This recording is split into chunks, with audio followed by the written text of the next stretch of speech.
Bapak Ibu dan juga murid-murid di sini. Nah, jadi di sini kita akan melakukan identifikasi tentang sumber daya apa yang ada di sekolah kita ini. Tapi sebelum identifikasinya kita mulai, marilah kita dengarkan dulu arahan dari Bapak Kepala Sekolah. Silakan Pak. Terima kasih. Assalamualaikum warahmatullahi wabarakatuh. Waalaikumsalam warahmatullahi wabarakatuh. Siang, salam sejahtera untuk kita semua. Bapak Ibu yang hadir pada hari ini dan kemudian Bapak Ketua Komite Pak Alimin, kemudian Anda kami yang hadir pada hari ini. Terima kasih atas kegiatan ini dibuat sebagai bagian dari kegiatan guru bergerak ya. Jadi di sini ada beberapa jenis modal ya di sekolah yang bisa jadi aset kita untuk membangun sekolah kita ini ke arah yang lebih baik. Yaitu ada modal manusia ya, modal manusia ini kepala sekolah, ada guru BK, kemudian guru mapel, murid atau siswa. Ini juga komunikasi. Kemudian ada modal sosial. Modal sosial ini kita ada kerjasama dengan Kamuko, kita ada sekolah mitra Kamuko Foundation. Kemudian ada masyarakat sekitar kita yang ada usaha-usahanya seperti pembuatan tahu, ya kan, pembuatan susu soya. Kemarin juga sudah disampaikan waktu acara NDS di provinsi, saya mewakili Asahan. Kemudian di sekolah itu juga ada impak mingguan. Kemudian ada modal politik, yaitu bersama dengan dekat ke sekolah dan beberapa guru yang memiliki kemampuan di sekolah kita, ya kan. Kemudian atas sekolah kita dengan kantor desa, termasuk relatif dekat, dan kita bersama dengan kantor desa. Kemarin kita sudah diundang dalam musliman ya, komite. Kemudian ada puskesmas, kemudian ada Babinsa dan Babin Kamtipnas. Babinsa kita ini Muhammad terbaru kita kemarin si kemarin, dan dia siap untuk datang ke sekolah untuk memberi motivasi kepada anak-anak kita agar umum di sini dengan agama dan budaya. Kemudian ada modal fisik, ada modal lingkungan, ada modal finansial, ada bos dan seterusnya. Saya pikir ini tidak indikasi, maka begitu nanti kami juga mohon pada kita semua saling mendukung supaya sekolah kita ini bisa lebih baik ke depannya. Terima kasih. Assalamualaikum warahmatullahi wabarakatuh. Selamat siang, salam sejahtera untuk kita semua. Terima kasih. Baiklah, terima kasih kepada Bapak Kepala Sekolah atas arahannya ya.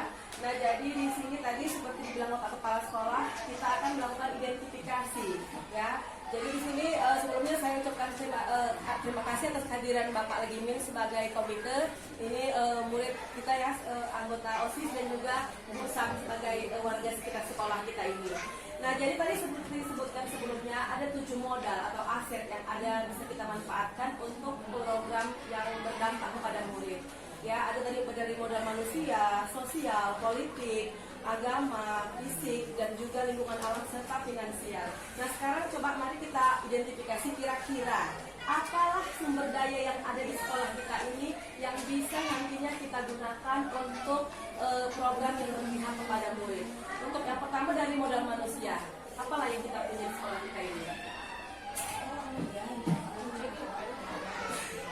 Oke, satu guru CBP bisa. Terus yang lain apa kira-kira? Sebagai Pasda Tanoto. Oh iya, kepala sekolah kita ya sebagai Pasda Tanoto, jadi bisa membagikan ilmu-ilmu yang dia miliki. Terus kemudian siswa-siswa yang berprestasi di bidang akademik. Oh iya, terutama karena di bidang akademik kita masih belum. Oh iya, seperti kemarin Pak, kita bisa buat program ya, karena kemarin kita tahu murid kita menang untuk juara futsal ya kan.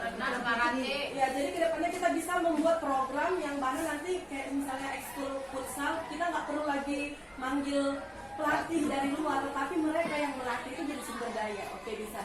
Selanjutnya apa lagi? Udah tadi kepala sekolah, guru, murid, apa lagi yang bisa?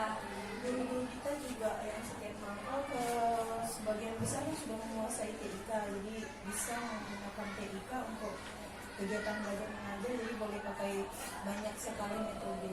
Iya, oh ya sekarang kan udah IT ya udah harus dikembangkan gitu. Bisa pakai Quizy dan segala macamnya sudah dipakai. Iya benar-benar. Ada lagi kira-kira? Cukuplah manusia ini. Oke, kita lanjutkan yang berikutnya modal sosial. Modal sosial ini kayak lebih kayak kerjasama, tetapi bisa sifatnya tolong menolong gitu dianya. Ada dua, kalau politik nanti kayak misalnya kerjasama, nanti ada MOU-nya, misalnya antara kepala ini dengan kepala itu kepala sekolah kita lah, misalnya kepala puskesmas gitu boleh, itu ke politik. Tapi kalau yang sosial ini nggak, pada yang harus ada kepala dengan kepala yang berhubungan gitu. Tapi sifatnya saling tolong menolong. Kira-kira apa yang bisa? Kalau Bapak dari Menurut komite? saya di lingkungan sekolah kita ini Bu ada banyak produk-produk pembuatan tahu. Pembuatan tahu, ya. Nah, Oh, Jadi kita manfaatkan pengusaha-pengusaha tahu itu untuk memberi ilmu kepada murid-murid kita. Nah, untuk kegiatan kewirausahaan kita kan apa ya, kurikulum merdeka ya kan, harus ada proyek kita. Nanti salah satunya adalah P5 itu kewirausahaan ya Pak ya. Kewirausahaan. Bisa jadi memanggil tadi pengusaha Pengusaha tahu tahu. untuk mengajarkan kita, sekolah kita nanti wirausahanya pembuatan tahu. Oke, bisa. Selanjutnya kira-kira apa lagi? Susu tahu, iya benar. peningkatan kualifikasi guru lah itu kerjasama dengan Kanoto. Oke, bisa. Ya kebetulan kita mitra sekolah dengan Kanoto ya kan. Jadi dengan itu ya salah satu modal sosial. Terus yang lanjut yang berikutnya, Alumni itu termasuk. alumni bisa sekali ya. Ya, mereka juga datang kemari untuk membantu. Iya, mana tahu ada nanti alumni mau ngasih bantuan misal pasang Ada, pabrik. ada. Oh sudah pernah, oke, itu juga termasuk modal sosial. Kemarin siswa kan ada kalau kebakaran kebetulan dekat sekolah kita kan siswa menggerakkan untuk infak. Oke, memberikan bantuan, oke, itu juga termasuk ke modal sosial kita. Ada lagi yang lain yang bisa kita identifikasi di sini? Itu dari empat mingguan itu Bu isi empat mingguan bisa. Kalau infak mingguan ini tergantung penggunaannya ya Pak. Kalau misalnya nanti kita gunakan untuk membantu, kayak misalnya ada orang berduka kita kasih uangnya ke situ, waktu masyarakat itu namanya modal sosial. Ada anak yatim lah ya. Iya, iya. Nanti mau habis apa habis sholat Iya, Ramadan yang itu satu ada kan juga ini ya di akhir Ramadan. di akhir Ramadan ini. Oke, baiklah, itu untuk modal sosial. Untuk modal politik kerjasama Kemarin Pak sama puskesmas kerjasama pengadaan obat. Pengadaan Iya, obat. dengan puskesmas ya pengadaan obat. Penambah Oke. darah. Iya, ya saya tahu kemarin. Terus gigi, kelurahan puskesmas juga kan. ada. Berarti kerjasama dengan kepala puskesmas untuk anak ya, untuk pengadaan obat dan juga kesehatan, pemeriksaan kesehatan murid-murid. Apalagi kira-kira? Menghubungi Babinsa kelurahan kita Bu untuk memberikan pembimbingan kepada anak-anak Jadi pembina. pembina karena kebetulan Babinsa untuk kelurahan kita ini mantan murid kita. Jadi alumni SMP sinilah. Kira-kira? Oke, bisa ya, udah bisa. Berarti kerjasama dengan puskesmas, Babinsa ada. Polsek ya tadi ya Pak ya. Apa lagi? Nggak ada lagi ya yang bisa kita buat dipolitikan di sini gitu. Oke, kita lanjutkan untuk modal agama dan budaya. Di sini bisa berhubungan dengan agama, dengan budaya atau kearifan lokal yang ada di sini yang bisa kita tarik, yang fungsinya nanti bisa untuk kalau misalnya budaya lebih ke pendidikan karakter ya, kalau gitu. Kalau agama juga untuk pendidikan karakter, jadi nggak selalu kayak dalam bentuk produk, tapi jasa juga bisa. Kira-kira apa untuk modal agama yang bisa kita ambil, yang bisa kita identifikasi di baik di sekolah maupun di luar sekolah, di sekitar sekolah. Kegiatan tahfiz kita. Tahfiz ya, untuk pembinaan karakter ya. Kemudian Tahfiz. kemarin kegiatan Islamnya kita memanggil ustaz. Mengambil ustaz untuk juga karakter. Iya. Rutin sholat zuhur berjamaah. Sholat zuhur berjamaah. Gitu. Terus Kemudian kayak ada Bu, menurut saya ada tambahan.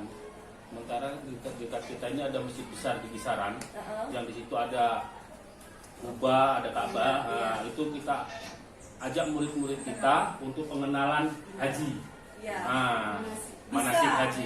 Untuk kegiatan kokurikuler, untuk mengetahui pembelajaran haji kokurikulernya kita bisa bawa anak ke sana untuk manasik, melakukan manasik. Ya, bisa. Itu namanya kegiatan ya, kegiatan kokurikuler. untuk modal dari modal agama dan budaya. Jadi udah kita sepakati tadi ya kan Bu, udah sholat zuhur, terus ada pemanfaatan masjid, tahfiz dan juga kegiatan keagamaan ya seperti Isra Mi'raj.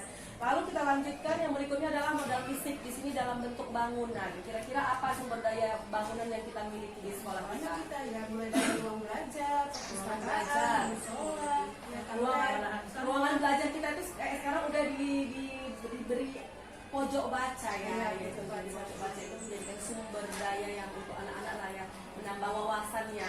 Terus ada perpustakaan. Apa namanya itu gazebo itu untuk membaca juga tapi di luar kelas. Iya, bisa. Oke. Nanti kita bahas sedikit Bu, tentang program kita yang literasi yang berlanjut ya, Bu. Lanjutan dari kegiatan kita ini nanti. Jadi kita sepakati sumber daya berupa fisik kita adalah ada pojok baca, ruangan kelas dan pojok bacanya, perpustakaan, musola yang bisa digunakan untuk kegiatan sholat, itu dianya, lab IPA dan lab komputer ya. Lalu lingkungan alam ini bisa ada yang di sekolah atau di luar sekolah yang bisa berguna buat anak-anak ke depannya. Ada yang lahan kosong di atas kan ditanam Ibu Dewi sama toga. Tanaman toga ya, oh jadi pemanfaatan lahan kosong ya, ada tanaman toga. Oke, apa lagi kira-kira? Tadi Bapak ada bilang ya, tahu. lahan yang di depan untuk kegiatan olahraga, jadi anak-anak kita nggak perlu keluar untuk berolahraga. Oke, iya benar ya. Kalau bisa. Kalau taman kelas itu terus kemana? Em, Bisa juga karena kan dimanfaatkan. Iya, untuk pembelajaran. Jadi dia kalau untuk pembelajaran dia bermanfaat bisa jadi terus gitu. Yang di luar kira-kira Pak, Bu, kira-kira yang di luar sekolah kita bisa kita manfaatkan lingkungan alamnya apa? Menurut saya kita ini banyak ternak. Iya. Rata-rata punya lembu lah kalau di daerah lingkungan sekolah kita ini. Iya, Nah, oke. jadi kotoran itu bisa kita manfaatkan Untuk menjadi pupuk tanaman kita di sekolah. iya benar sekali ya Pak ya. Jadi kita sepakati tadi untuk modal lingkungan yang ada atau alam di sekitar kita itu tadi ada yang pertama lahan kosong yang dimanfaatkan untuk tanaman toga, halaman untuk pembelajarannya juga bisa. Terus tadi yang di luaran sekolah ada kotoran hewan bisa kita gunakan untuk pembuatan pupuk untuk menanam juga tadi. Ada lagi kira-kira yang lain? Ya, cukup gitu ya. Lalu yang terakhir modal finansial ini bisa bentuknya dalam bentuk keuangan. Kira-kira apa modal finansial kita di sekolah ini? Kalau kita ada dana bos itu yang paling utama ya untuk operasional sekolah. Selanjutnya apa dana-dana lain yang bisa yang bisa digunakan ya untuk operasional sekolah. Infak guru kan ada. Infak guru ada tiap bulannya. Lalu kira-kira apa lagi? Dari alumni Bu, dari Pak. alumni kita udah pernah memberi ke SMP ini. Kebetulan waktu itu sebelum Bapak ya udah kami buat itu Bu. Jadi ya untuk musola pernah juga kami kan dari alumni. Kemudian Bu untuk para pengusaha sini Bu, para pengusaha dekat sekolah, itu bisa kita rekrut untuk membantu kegiatan sekolah. Kebetulan kita juga pernah mengajukan proposal ke perusahaan GSP. Kita buat juga Bu untuk mengambil CSR-nya. Itu bisa kita lakukan. Paguyuban orang tua. Paguyuban orang tua ya benar kali ya. Paguyuban ya, paguyuban bisa. Apa namanya? Gerak buku ya kemarin seperti itu ya. Ya benar sekali. Itu ada lagi yang lain misalnya kayak uang kantin gitu. Ada kita coba pakai iuran uang kantin ya. Ada ya. Oke untuk keperluan sekolah juga. Oke ya. Nah, jadi sudah kita identifikasi semua